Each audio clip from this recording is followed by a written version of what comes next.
روایت ہے مسلم ابن یسار سے، فرماتے ہیں کہ عمر ابن خطاب سے آیت کے متعلق پوچھا گیا جب آپ کے رب نے اولاد آدم کی پیٹھوں سے ان کی ذریت نکالی۔ حضرت عمر نے فرمایا کہ میں نے نبی صلی اللہ علیہ وسلم کو سنا، آپ سے یہی سوال کیا گیا تو آپ نے فرمایا کہ اللہ نے حضرت آدم کو پیدا فرمایا، پھر ان کی پیٹھ کو اپنے ہاتھ سے ملا تو اس سے ان کی اولاد نکلی، تو فرمایا کہ انہیں میں نے جنت کے لیے بنایا، یہ جنتیوں کے کام کریں گے۔ پھر ان کی پیٹھ ملی تو اس سے اولاد نکلی، تو فرمایا انہیں میں نے آگ کے لیے بنایا، یہ لوگ دوزخیوں کے کام کریں گے۔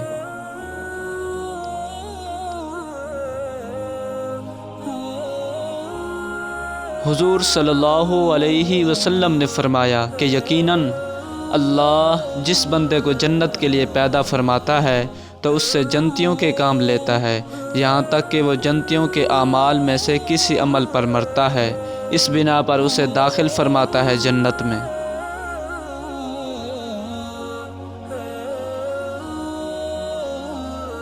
اور جب بندے کو دوزخ کے لیے پیدا فرماتا ہے تو اس سے دوزخیوں کے کام لیتا ہے تاں وہ دوزخیوں کے کاموں میں سے کسی کام پر مرتا ہے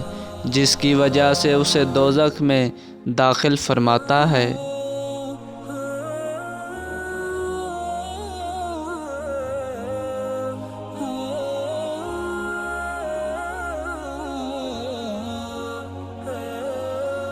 روایت ہے حضرت علی سے، فرماتے ہیں فرمایا نبی صلی اللہ علیہ وسلم نے کہ تم میں ایسا کوئی نہیں جس کا ایک ٹھکانہ دوزخ میں اور ایک ٹھکانہ جنت میں نہ لکھا جا چکا ہو۔ لوگوں نے عرض کیا یا رسول اللہ، ہم اپنی تحریر پر بھروسہ کیوں نہ کر لیں اور عمل چھوڑ دیں؟ فرمایا عمل کیے جاؤ، ہر ایک کو وہی اعمال آسان ہوں گے جس کے لیے پیدا ہوا۔ اگر خوش نصیبوں سے ہے تو اسے خوش نصیبی کے اعمال آسان ہوں گے، اور اگر بد نصیبوں سے ہے تو اسے بد نصیبی کے اعمال میسر ہوں گے۔ پھر حضور نے یہ آیت تلاوت کی، لیکن جو خیرات کرے اور پرہیزگار اور ایماندار ہو